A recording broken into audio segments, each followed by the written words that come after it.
Welcome to the Kava Lounge with the Kavasseur and Jimmy Price. Knead up your kava, pour it in the Tanoa, and sit down and enjoy another session of the Kava Lounge. Hi, I'm Jimmy. Today's podcast is going to be about the national drink and the national language of Vanuatu. This was a paper dated 1995. The author was Dr. Terry Crowley, and we're going to do a little bit of an introduction on Terry just to talk about a little bit of his life and what he did and how important he was to the linguistics scene, especially in Vanuatu. He was born in 1953 in Essex, and he went to the National Australian University, where he completed his doctoral thesis in Vanuatu on the study of Pamese. And I'm not sure if I'm probably not saying that correctly, but Pamese, maybe. But due to his Vanuatu languages became his incredible lifelong love. He loved the Bislamas and the Creole languages that were around. He was a lecturer in the Department of Languages at the University of PNG in Port Moresby. And we were just remarking about that momentarily, that he must have seen some really interesting stuff go on down in where he was stationed, because that's a well-known spot. If you type that in, it will show you a travel warning on Google where they say, "Do not visit." When you talk in my field of international development and humanitarian aid, when you talk about countries that you should feel nervous about visiting, or you should like ask yourself, am I sane before I travel to a country? One of these countries, Papua New Guinea, is up there with the Somalias, the South Sudans, yeah, just like the basket cases of the world. It's a very challenging country, very dangerous. Yeah, so he he lived a short life, and I'm sure that that probably has something to do with it. Most certainly. He went from PNG, Port Moresby, there to Vanuatu in 1983 to become the director of Pacific Languages Unit in the University of the South Pacific in Port Vila. And after that, he finally went on to Hamilton, New Zealand, and was professor of linguistics at the Waikato University in Hamilton. And the guy wrote 21 books and over 70 journal articles in his life. It's And amazing. these included grammars of 7 different languages from Australian and Austronesian oceanic languages families, along with Bislama and Cape York Creole. And he was extremely interested in the Vanuatu languages. He did so many other things too. He was a member of the, let's see if I'm saying this right, a Committee Blong Bislama, which kind of makes sense now that I say it out loud.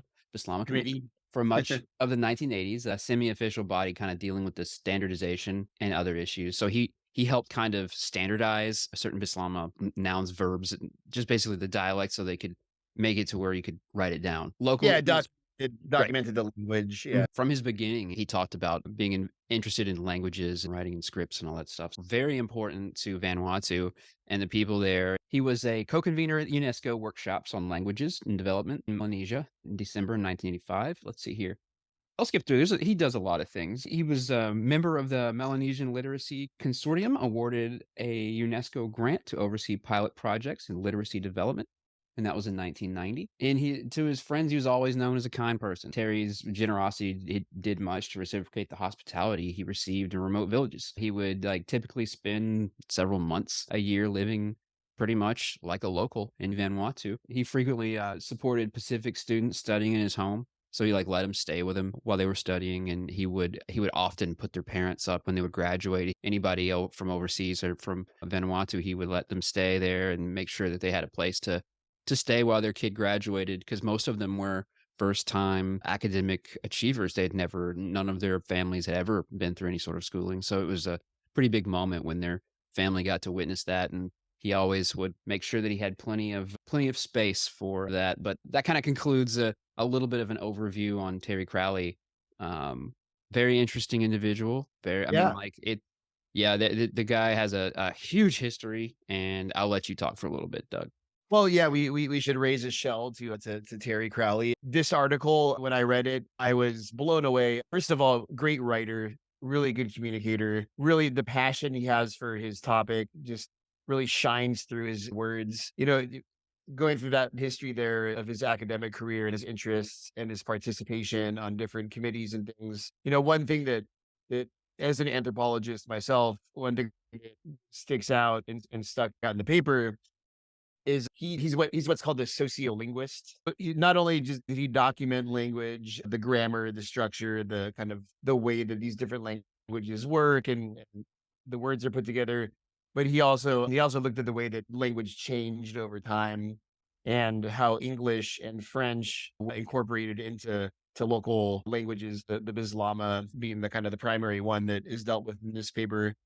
I tip my hat to people like this because they really get out there and see the world with their own eyes and, touch the soil and talk to people and, you know, sit around in nakamalls and drink a lot of kava. And, they spend their life learning. And there's nothing that I admire more than somebody who can make a job out of their passion. And you can see that in this work we're about to look at here.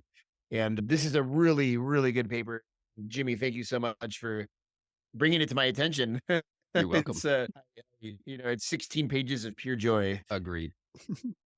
Absolutely. Well, let's start. Yeah, let's dive in, yeah.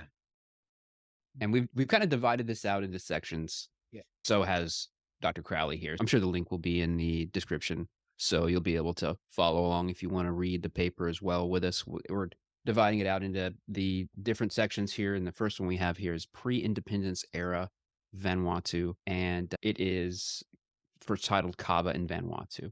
And So basically, this would be the colonial period. Yeah. yes, yep.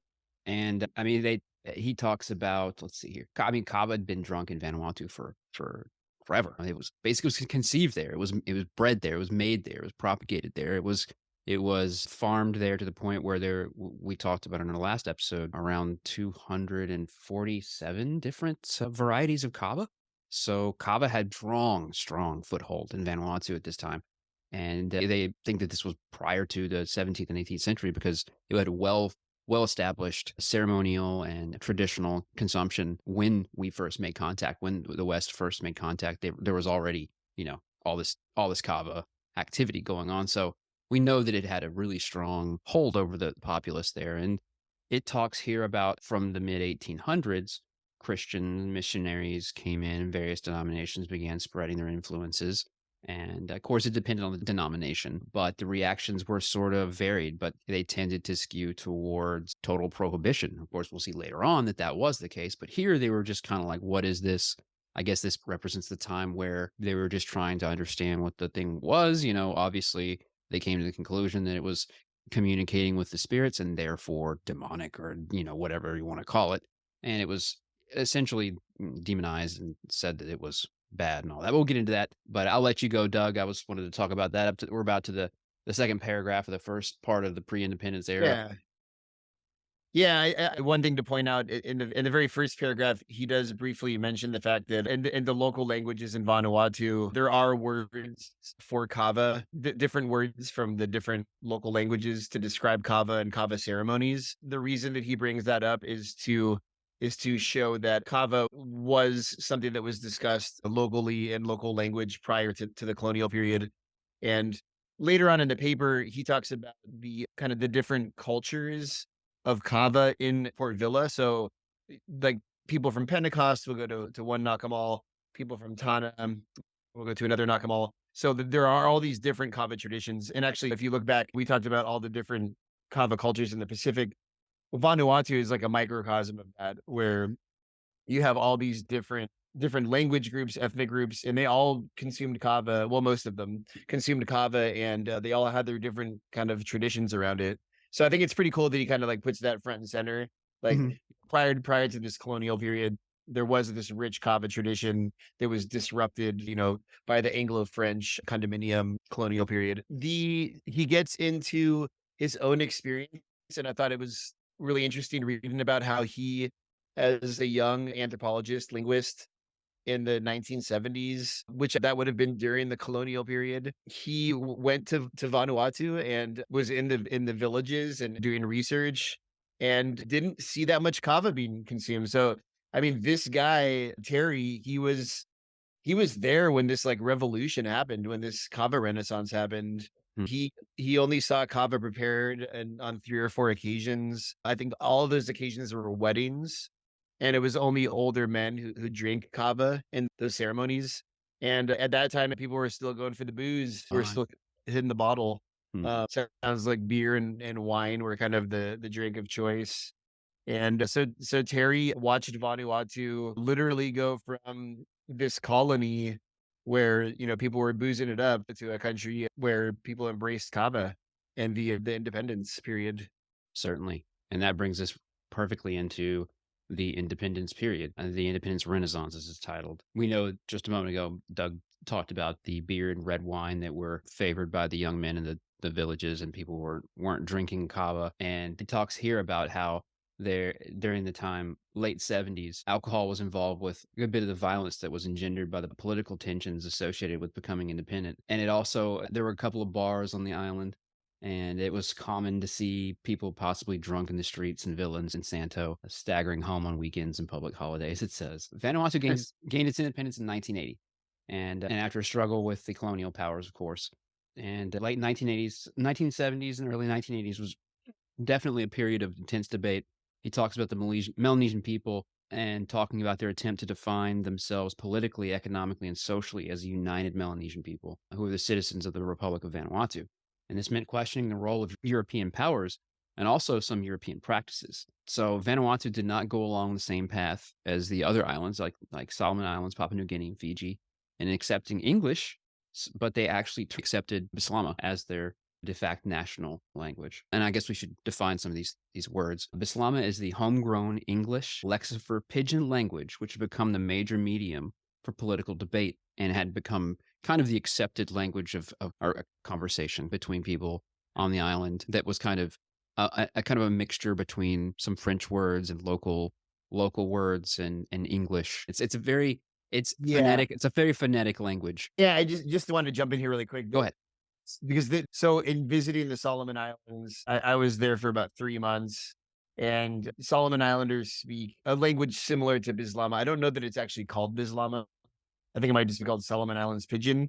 But when you first get to to the Solomon Islands, or when you first get to Vanuatu, and you talk to people, it sounds like a completely different language. Like you hear words, like you hear Mhm. English words, but it's you cannot hold a conversation with somebody and understand what they're saying if they're speaking to you in Islam. And another point I wanted to make about choosing a language when a country gets independence from a colonizer, more often than not, that country was not a country before the colonizer came. So in the example of Vanuatu, you had all these different islands with different ethnic groups who spoke different languages. So they before they were a colony, they never saw themselves as a republic, as one united people. So they had to choose a language that they could all mutually understand, that wasn't English, that wasn't French, and wasn't one of their local languages. So they had to basically create a new language, and that's what Bislama is a kind of compromise language Mm. that probably, like, developed out of trade networks and people from different backgrounds communicating with each other. But you see this all over the world in former colonies where you have all these, like in Ghana, West Africa, there are 65 local languages, but most people speak English because you can't take one of those local languages and try to force other people to speak it. And English just happens to be a language that it's like, well, like nobody's going to be offended if we speak English because that's an outside language that doesn't belong to any of our ethnic groups. So it almost becomes like this peaceful compromise. So Mm. I just thought that was some good context when you're looking at these languages that appear to be like kind of like Bislama. Sometimes when you hear it spoken, it kind of sounds a little like an undeveloped language, but it's Yeah. really this kind of compromise type situation. Yeah. Mhm. That makes sense. And then I think this rolls right into the next portion of it as alcohol, talking about what changed and what Yeah. caused sort of a swap over to kava. And it was a good bit monetary based. I thought it was a lot due to the government like pushing kava, but that may not necessarily been the case in this regard of the Yeah. first like explosion of kava in 82. The Vanuatu was just looking at establishing its currency, and the French government control of the exchange rate between the French franc and the New Hebrides franc, which still remained in circulation, was they think manipulated, and of course it caused a massive inflation in prices for imported goods. Beer went up. Beer rose 170%. Rose 540% between 1979 and 1982. So it started to be very unattainable in terms of pricing for the locals. And, Kava started to pick up a bit more interest. It was in this context, it says, a political redefinition and dramatically rising prices in the 1980s, that Kava suddenly hit the urban scene in Villa. And it's quite an ironic thing that the prices go up.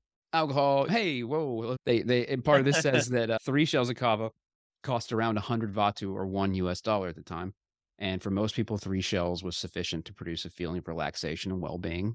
They got their kava feeling, and although the effect of kava and alcohol on the system must be calibrated on two completely different scales, everyone agreed that 300 Vatu worth of beer would hardly even get you started, let alone get you happily on your way home. So they knew the utility of kava for recreation. It was all of a sudden, hey, this is way cheaper than alcohol, and we go home and we feel better and all that stuff. And it kind of took hold that way. But let's see, it talks about how developments took place in different areas there with kava bars starting to pop up.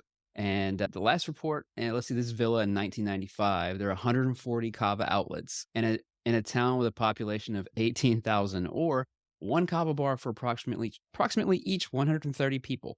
So it's a really densely kava area, but Yeah. it went back from almost obscurity to complete a conversion with society once again, and that's where it kind of picked up from there and started gaining speed. Um, When I see figures like that, I wonder why I live where I live. If like there was a kava bar for every 180 people in my town, I would be that would be like that sounds like the best town ever. right? It's like Nobody's mad. yeah, exactly. I thought it was interesting reading about how during that time there were these entrepreneurs who moved to Port Villa from places like Pentecost, and they put up these improvised nakamals or kava bars. There's a discussion about one gentleman who started an establishment called Mauna Mauna. And, that was where a shell of kava cost 100 Vatu and, what to go to and get to 3 shells. What was really cool, and this reminds me of some other places around the world, people would put out these little, kind of butane candles, like, with diesel wicks, and they would light them and put them outside on the road to signify that they had kava for sale. And it didn't have to be, like, a nakamal, it could just be somebody's home, and they would prepare kava, and then you could go to that person's home or backyard or whatever, and, you'd pay your 100 Vatu or whatever, but that was their way of conveying to you that, "Hey, we just made a bunch of kava, like, Come come on in, have back. a shell." Yeah. It seems like a great that sounds like paradise to me. I want to be in Seaside Villa in 1980 drinking kava with people for 100 Vatu. Right. $1. There was in Santo a similar trend where these kava bars started opening, and then that spread. This kind of culture of the nakamal, this culture of the kava bar spread from Vanuatu to New Caledonia with these migrant workers who left Vanuatu to find better opportunities in New Caledonia. So really what's being described here is literally the birth of the kava bar, Yes. because Crowley makes it very clear that prior to this period, kava was this kind of like old man ceremony, funeral kind of drink. Like it was like it wasn't cool. Like, let's have some beers, let's have some wine. But after independence and this kind of financial crisis that the country was going through, kava became this like thing, this like social beverage that people would drink at kava bars. And I just think it's so cool that, like, he captured that. He was living through this, and he was able to capture kava going from this, like, kind of obscure religious ritual, kind of old man kinda thing to being something cool and young and vibrant and, like, let's hang out and drink some kava. Right.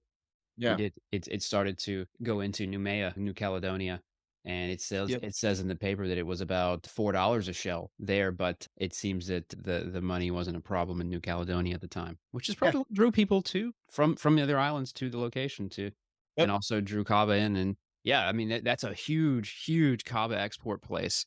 Now, like New Caledonia is one of the largest exports Kiribati, New Caledonia are extremely large tonnage in terms of what they import from Vanuatu. It's quite impressive. In fact, it was like I think it was more than the United States for one of them. It's just like, "What?" But, Mm. yeah, it's wild.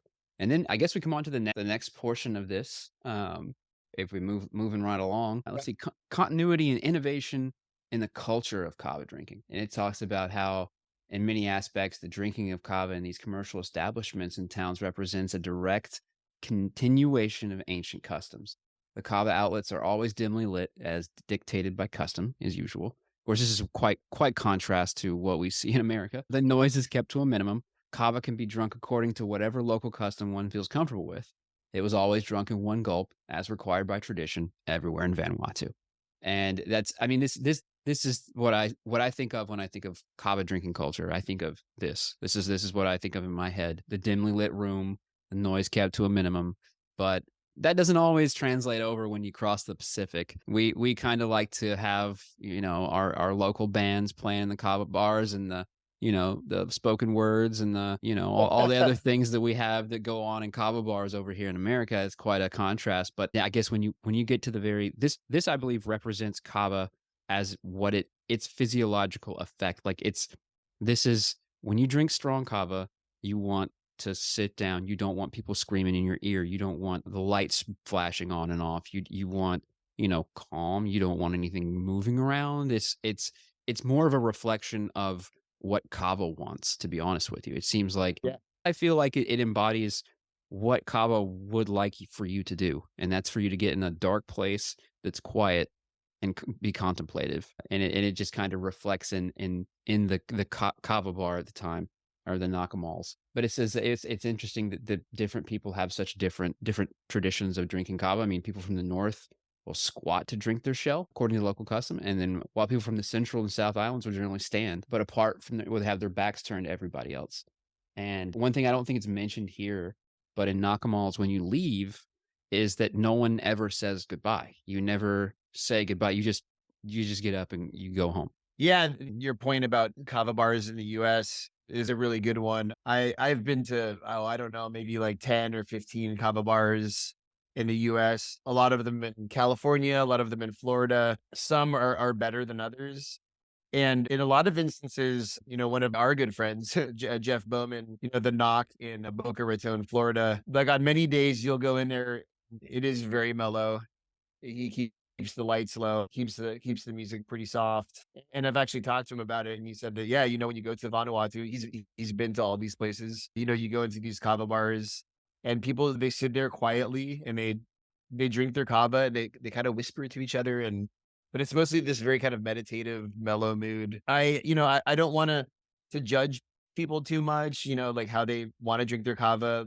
If you like to get together with your buddies at the kava bar in San Diego and listen to heavy metal music while you drink your kava, that's your thing, but it's never going to be my thing. I think it's cool in the paper how he talks about how all these different, depending on where you come from in Vanuatu or where the people came from at this time in particular, there's a section about the Tanese people, the people from Tana, how they if you went to their kava bar at the time, you would hear them, speaking in these like very quiet like whispers, as contrasted to the Pentecost clientele who are considered kind of more raucous. And so even when they are drinking kava, they're a little bit louder. And so it's interesting how, I feel like in the 1980s and 1990s, maybe when these kava bars started popping up, you probably saw a lot more difference between the kava bars and like kind of where the people came from who frequented those kava bars.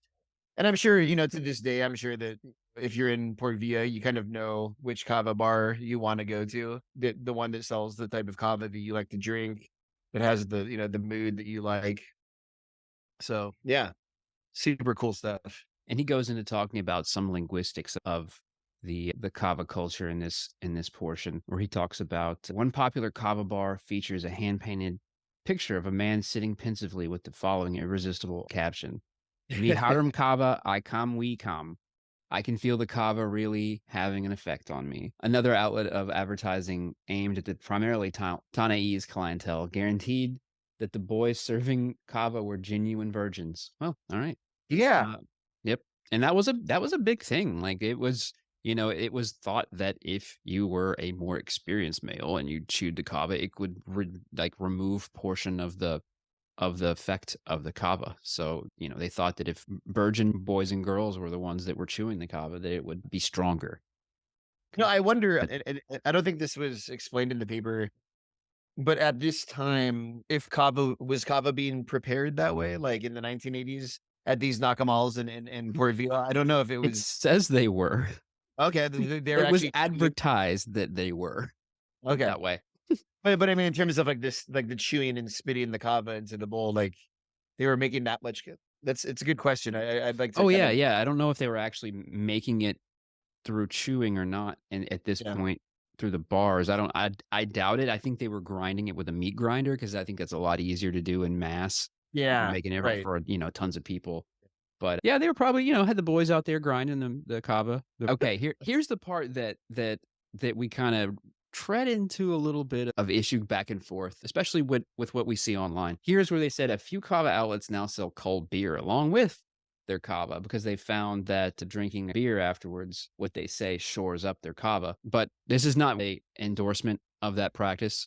It is just showing that this is about the time where this started happening in the South Pacific, what they were, where they were observing the bars that began to sell alcoholic beverages as well. And when we say don't drink after kava, we talk about drinking in the American sense. Like drinking is like going out and getting shit Like faced binge and drinking. Yeah. completely, drunk, blackout. Well, made for some people blackout drunk, and that's the weekend. They were drinking a beer afterwards. But it says, however, the people that did do this were expected to respect the quietness and the sanctuary of the kava bar and not behave boisterously as if they would in the bar, which makes sense. And they would be shushed if necessary and asked to leave if they didn't comply. So, I Yeah. mean, it wasn't like they were, inviting a bad culture in. It just seemed like they were kind of trying to, people were doing that and they're like, all right, we can sell this and that at the same time. Let's make a little extra cash on top. But it didn't seem to be a big issue. But Yeah. you Well, can't say that I'm right. it's not even really it's not even really kind of related to the topic because No, yeah, you're right. but it could be. I mean, it could because the first thing that people think of in the US who drink kava is, mixing the 2 together is bad for you, but that's a different topic. I did the point that Crowley makes that's really interesting related to this topic is that these kava bars, even though they offered beer and they would sell beer, make a profit, it's a business. If people were going there for the strict purpose of having 2 or 3 beers and, like, starting to get raucous, they would ask them to leave, Right. and so that tells me that they were trying to uphold a cultural norm of the kava bar being a quiet kava-centric place. Yes. They were offering beer to people who wanted to buy it, but they didn't want it to become a bar. So I think that's kind of the point that he's making is that some people would have a couple shells and then have a beer as long as they didn't like take it too far, like it wasn't considered a big deal. And from what I've heard, that that still happens in the Pacific Islands. People will Yeah. have beer at the end of a kava session. I can't imagine having a beer after drinking kava just because Mhm. it already kind of dehydrates you. So I don't wouldn't want to drink a beer after having kava. But hey, look, I'm not gonna try to prescribe people their choices and behaviors. Right. And this is kind of where I say that they'll use the argument of, well, they do it in the South Pacific. Well, they do. However, you can see in this paper they didn't do it that long ago. Kava's been around for thousands of years. Mhm. This combination is not. This has only been around for a slight portion, just like a couple, obviously here about 40 years, 40, 50 years they've been drinking something else with their kava. So I mean, it's only like a tiny fraction of what kava culture really is. So that's all I ask to keep in consideration is that, when we talk about that, people's like, well, they do it in the South Pacific. Well, yeah, they do. But got to remember that's it's like us doing it here. It wouldn't make it right. Just because Yeah, we do that, it's not representative of the kava culture that we speak of when we talk about the kava culture that spans just a long, well, comparatively, not a long time, but still a long time. 3,000 years is a long time. for a plant to be propagated and consumed and continue to be farmed. And, we still have living specimens of this today from 3,000 years ago. They go back to Piper Wachmanii. So, I mean, it's just such a long history. We want to keep it in perspective that this Yeah. isn't something that's gone on for a very long time. And it's not necessarily what would be called culture. It's just kind of an addition that's been brought on due to, the West, as Also always. also and we'll talk about this in a later episode, but it's also important to remember that alcohol was not fermented and didn't exist in a lot of these contexts Yes. prior to the colonial period. Mm. So, but we'll talk about that at a later time in a different article. Yeah. Let's skip on down to a different section here. We've talked about this for quite a Yeah. while, and we can just talk about Villa. Now, before it was very uncommon for women to even Mhm. consider being involved in a kava ceremony or just drinking kava at all. It says, for one thing, women were in most cases traditionally not allowed to drink kava at all, and on some islands, women could even be put to death for catching sight of a man drinking kava. So that's pretty serious. And then nowadays in Villa, it's not uncommon for women alone or in groups and occasionally in the company of men to drink kava at the kava bar. So it had become more socially acceptable at this point for women to join the kava drinking. And it does say that it still shocks some traditionalists and newcomers from outer islands. And some kava bars do subtly make women feel unwelcome, but this is becoming increasingly uncommon. Uh-huh. Yeah, women's money is, after all, just as good as men's money, Yep. right? Yep. That's right. Money is green. Well, depending on where you are. I do wonder that statement about a woman could even be put to death for catching sight of a man drinking kava. Sometimes there are things that people say, but don't actually like play out very often. So I wonder how many times that actually happened. It might have Yeah. been like part of the, like in some specific cultural context in Vanuatu, that might have been like that might have been a religiously based kind of belief, and a woman should not see a man drinking kava. And if she does, she should be killed, whatever. But Right. in the Christian, Judeo-Christian tradition, there's also things in the Bible that say like you should be killed if you like speak ill of your father. So who knows how many times that actually happened? I don't think that Vanuatu was this, the pre-colonial Murderous. period. They were just slaughtering women left and right because they caught a glimpse of a man drinking kava. Right. Yeah. I don't read too many accounts of that, but Yeah. yeah. And just to sum up this section, it says in the 1970s, young men disdained kava, where today it's difficult to find a man in his early 20s in Villa that does not drink at least sometime and may drink several times a week. So it went from a complete swap from nobody drinking kava to a lot of people drinking kava. And then we go on to our next section called Kava and National Identity.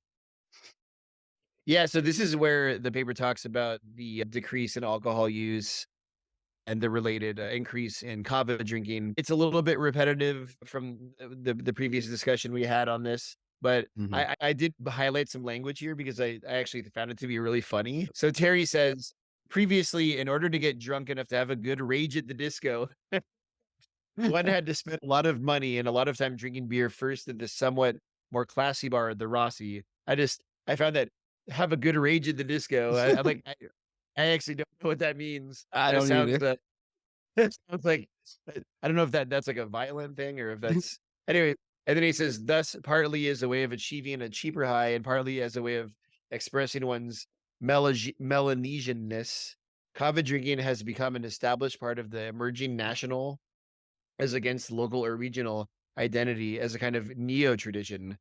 Kava drinking can now be considered both modern and trendy, and it is therefore a respectable, even necessary thing for young guys wearing jeans and Reeboks to be engaging in. I just thought it was so funny that you mentioned Reeboks, like, because I remember, I don't know if we're the same age, but I remember like when I was 11 or 12 years old, the Reebok pumps came out, Yeah. and the Reebok pumps, like, if you didn't have a pair of Reebok pumps, like, you might as well just not show up to school, like, you're gonna get, like, trash can. Yeah. Like, they were all the rage, and but it's just so funny, like, in 2023, like, I can't even remember the last time I heard the word Reebok. So anyways, I just thought That that is a was a good one. funny little, like, time capsule within this article that he captured there. Yep. Essentially, alcohol consumption decreased dramatically since their independence. So it's just great. That's a great thing. Yeah. I mean, usually you hear about the other, go the other way. It's always drinking is increasing. It's great to see that go the opposite way for once. Let's see. And we're going to go here now into linguistics of Yeah, Kava's. this is kind of like the second half of the paper. Like Hmm. if you were to divide this paper into two parts, the first part would be the kind of that historical and the historical summary of Kava, and the second part would be this, linguistic exploration of all the language that surrounds Kava, and it's really fascinating. So Very. hold on to your hats. Yep, we got some new terms here too. They're really really interesting. And let's see, we're going to talk just a little bit about and Doug's refilling his Kava below, which also happens to be a glass. But it says I've read elsewhere that the youth in Villa and Santo as being a linguistically innovative group, coining and spreading a huge number of instantaneously popular slang expressions in Bislama. These expressions cover a wide range of urban and youthful experiences, concentrating in areas of financial hardship, physical confrontation, and sexual adventurism. Being such an essential ingredient of modern urban life in Vanuatu, a lexicon of kava drinking terminology has, of course, also evolved. And here we get into the interesting and diverse different words and phrases that have come along with kava's induction and its consumption.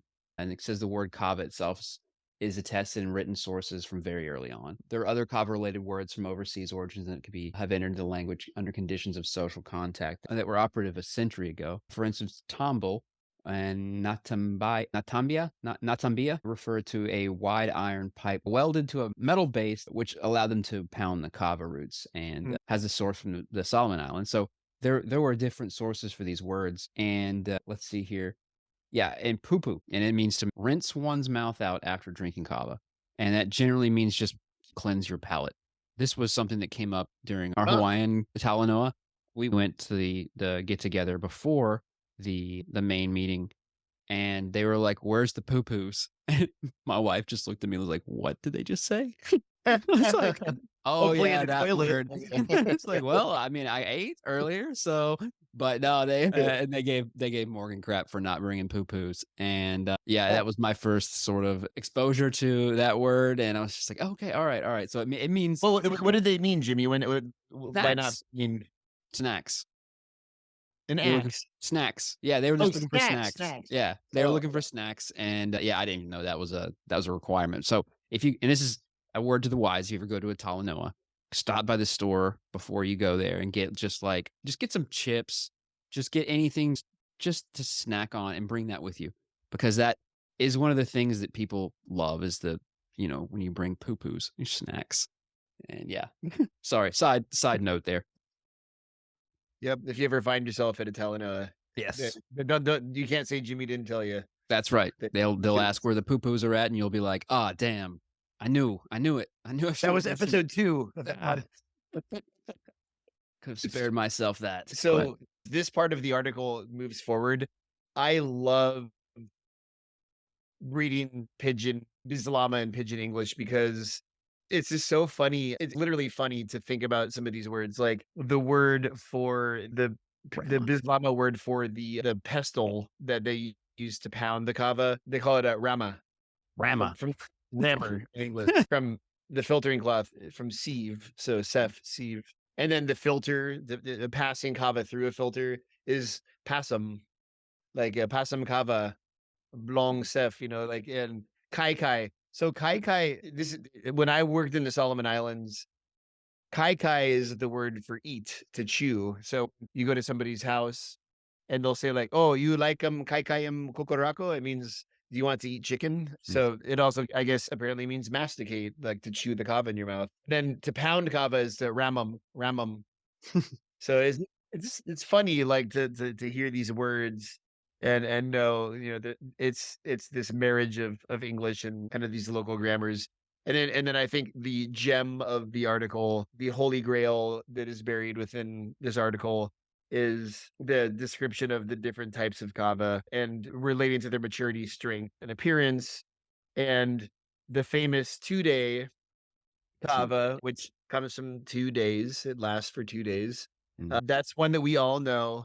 But Jimmy, I will hand over to you the honor of introducing our dear listeners to the holy grail of this article. So you've heard today. Well, sit back, Well, we actually have a term in our lexicon, in the very, very local lexicon, of 3-day kava.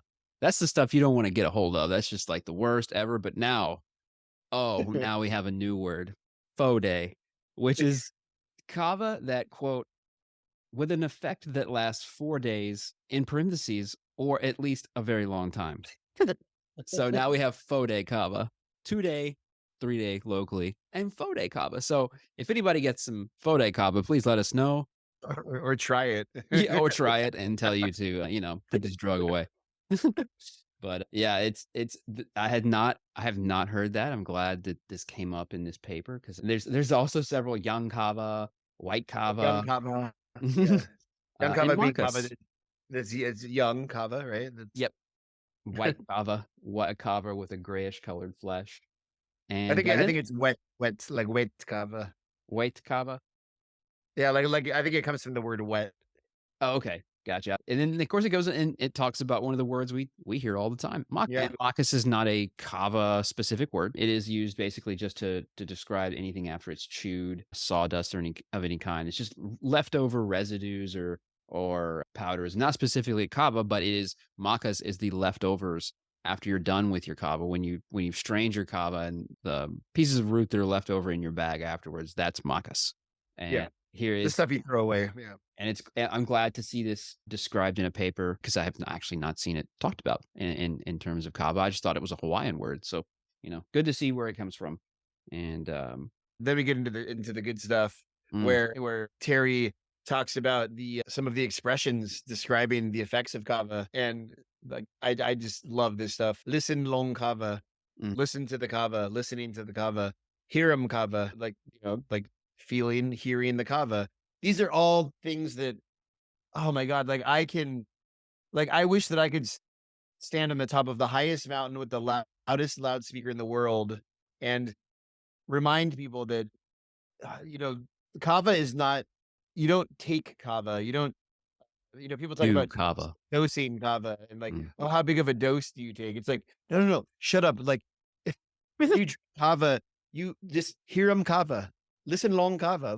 right. Like you have a conversation with the kava. When you drink the kava, when you drink your kava, your body and the kava are having a conversation. And if you're not ready to have that conversation, you're not gonna get anything out of it. It's a very subtle lover. Hmm. Like, it's something that, like, really when you drink kava for a long time and you know what it feels like and you can hear it and you understand the language that it speaks, it's a feeling that cannot be described like alcohol or marijuana or anything else. And so I just want everybody to always use that language, and, like, I kind of wanna be a bit of a dictator about it because it's so important to me that people don't confuse kava with other intoxicants. Hmm. It's like, this is something that, like, I just can't, like, I'll shut up, but it's a soapbox that I proudly stand upon. But it makes sense. If you drink kava, it pushes you this direction. Like Yeah. you want things to be quiet. You want to listen. You want to sit there and be contemplative. It's I feel like the Vanuatu kava culture is more viscerally interacting with kava as a plant and as a physiological agent than a lot of these other cultures are that are more ceremonially structured and traditionally more like hierarchy. So I mean, I think this kind of kava is powerful, say like the Tonga, and it talks about we've talked about that in our last podcast, but they think of it as powerful stuff because of its socio-political importance.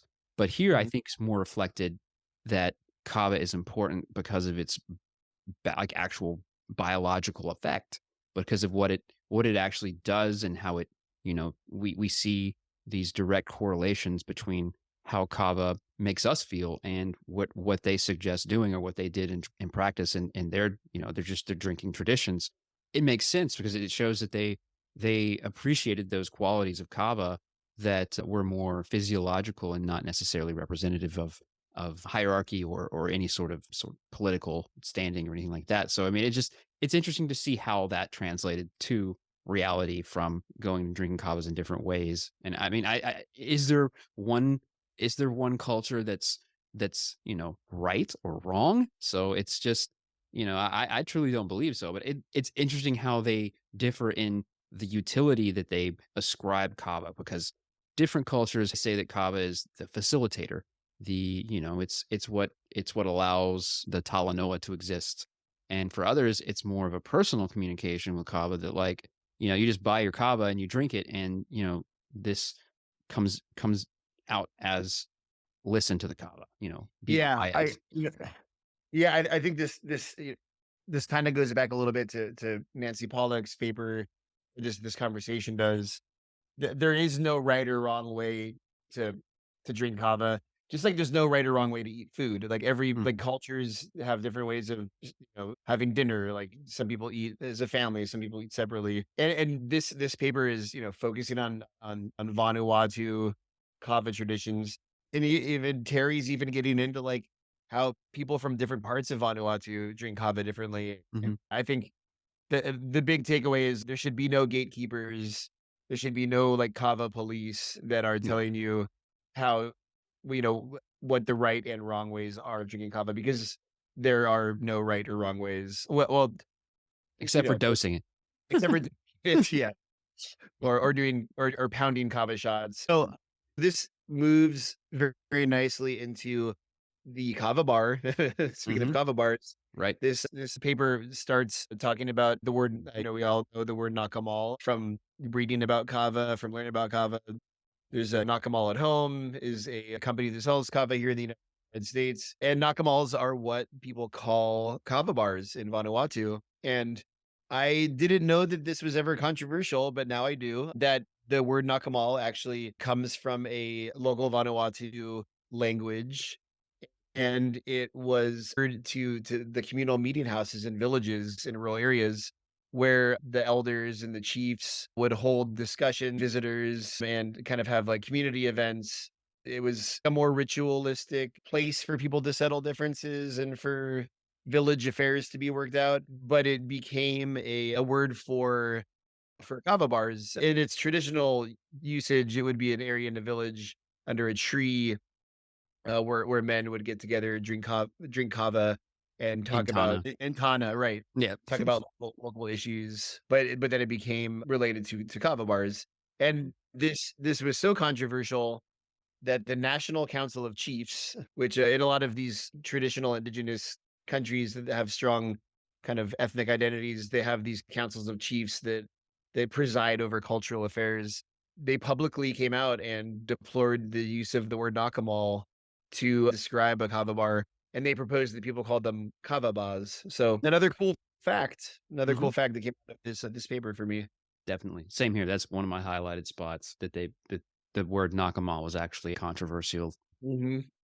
But he talks about drinking kava in Vanuatu being a fun thing to do on the evening, and much of this vocabulary associated with it falls into that category of kind of being fun. So slang, and Yep. we roll into our second spot of slang, and this also is another fun section of this Yeah. paper, and I think most people would enjoy this spot a lot. He talks about the rise and fall of slang in Vanuatu and Bislama, and yeah, it starts out in September 1990. Radio Vanuatu began a campaign to promote breastfeeding of babies over bottle feeding. And in one of the advertisement, it says "Tata Batel, TT him I number one." So which means goodbye bottle, breasts are bests. And within 2 months of that same year, it became all the rage for someone to say, instead of goodbye or tata, to say Tata Batel, and for everyone to bust out laughing when you said that. So that was one of the good examples of slang kind of adoption in pop culture with the Bislama language.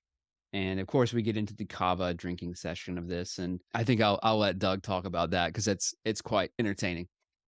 Yeah, first part, Terry's trying to kind of explain how slang works. Like sometimes slang is a temporary thing. It just becomes like a joke that people tell. Like I think like when we use words like woke, these are things that 20 years from now we probably won't still be talking about wokeness and being woke.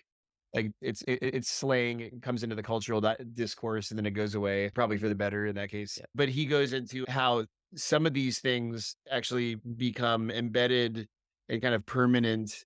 And one of the coolest things, and I'm gonna start using this all the time now, come drink kava. So In English, that means come and drink kava here, just one shell, and you'll have four wheels up in the air. And four wheels up in the air is like, basically a car that's flipped over and wheels are up in the air. So it basically means that like you've had a lot of kava. And I think that my new way of describing myself when I've had enough kava to make a Saturday night like a good Saturday night is gonna be full wheel on top. I Oliolanta. thought that was really funny. Oh, the really quick, there's an anecdote in here that I thought was so funny. He's talking about four-wheel on top, and then he goes on to say that there was an instance where there were a group of Christian singers, kind of fundamentalist evangelical Christian singers who had created this like anti-kava drinking sect of Christianity where they were, I guess, Of course. deploring kava, the devil's root, Mm. and they were singing hymns of praise to God, very close to a Nakamal, where, as we heard earlier, people in Nakamals, they're quiet, they want peace, they don't want zealots shouting about how they're going to hell. And the kava drinkers are in this is the Nakamal, and they said Atasiang mi kam long way, Bayu fala ifao lontop, ba ifao fowi lontop.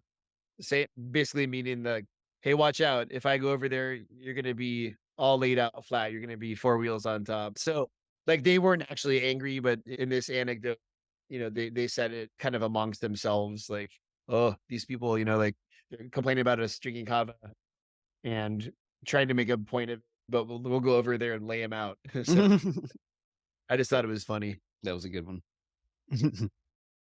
And let's see here. We'll move on to the sources of kava drinking terminology. And let's see here. We're not missing anything here. Only got 4 pages left. But let's see here. And it talks about the sources of kava drinking terminology. And they begin with what is particularly interesting about the development of kava terminology in Bislam in the 1980s is that the process had been an entirely Melanesian one. Most of the lexical expansion in other semantic fields in Bislamist since independence has involved direct borrowing from words in English and to a lesser extent French. Thus, we find English derived political terms as the following are now well established in the lexicon, though they were unattested before 1970, such as parliament, like parliament, Parliament. parliament, parliament, thank you. Democracy, which is obviously democracy. Rebel, which is rebel, which is obviously, and then vote, V-O-T, vot, vote. While there's now a sizable coterie, there is now a sizable amount of European Kava files haunting the Kava bars of Vila. Obviously, neither French nor English is provided to be viable as sources of Kava-related vocabulary in Bislama. For the most part, New Vanuatu had to rely on their own linguistic creativity in coming up with the necessary terminology. So it is a truly homegrown sort of thing where they had to come up with their own words. And I'll let you talk about this part a little bit because I don't. Oh, this is Nescafe. This is where the Nescafe comes up. Yeah. It's Nescava. Actually, you go for it. Like Okay. because they talk about this is a little bit. I got a little bit confused here about whether they were talking about extracts or instant Well, it kava. looks like they were making some sort of instant kava because they here it talks about a word that wasn't necessarily in the lexicon, but it is the word Nescava, which is something that's probably a play off of words from Nescafe. And what they had was some sort of fine gray powder they were putting in their glass, and it would dissolve, and they were getting a tolerable quote unquote hit. So I believe it was some sort of instant kava that they'd made, or maybe some sort of water soluble extract. But it was something back in the day and it was something they said that they were playing with, and you would see it every now and then, but it wasn't a regular sort of item. But it's kind of an interesting aside there. Another one of these Islama adaptations that is another just absolutely beautiful word that I'm going to include in my lexicon is duck duck. And duck duck is used to describe people who when you've had a lot of kava and you're really, really hearing the kava, like maybe it's a little bit too loud. And it's referring to the unsteady way that a person walks. So duck, duck. Duck. It's like saying the word duck twice. Yeah, exactly. Mm. And then the word for the buckets that they ladle the kava out of in kava bars is a poubelle. And Mm. poubelle in French is the word for like a bin, like a trash can. Trash can. Yep, but they adapted it to refer to that giant oftentimes when you see pictures of Nakamals in Vanuatu, you'll see, like, a big rubber trash can, like, literally, it's a trash can, Mhm. and it's full of kava, and that's what they, like, keep the kava in, and people go to the kava bar, they take your shell, and they go and they ladle kava into your shell from the poubelle, so Right. super interesting. Yeah. And I think this brings us back. I mean, there's a couple of other things here. It talks about knockout kava, NOKAOT, knockout, and TKO. So, and that's also, from TKO or technical knockout, which are boxing terms that have been sort of drafted to be used in the kava descriptions, which are apt. I mean, there's some kavas that are knockouts. Yeah, Yeah. but boxing, I think, is a pretty big sport in Vanuatu, so I Mm. think that makes sense. They watched boxing and they saw people getting knocked out, and they were like, "Oh, this kava him knockouts." And then worklet.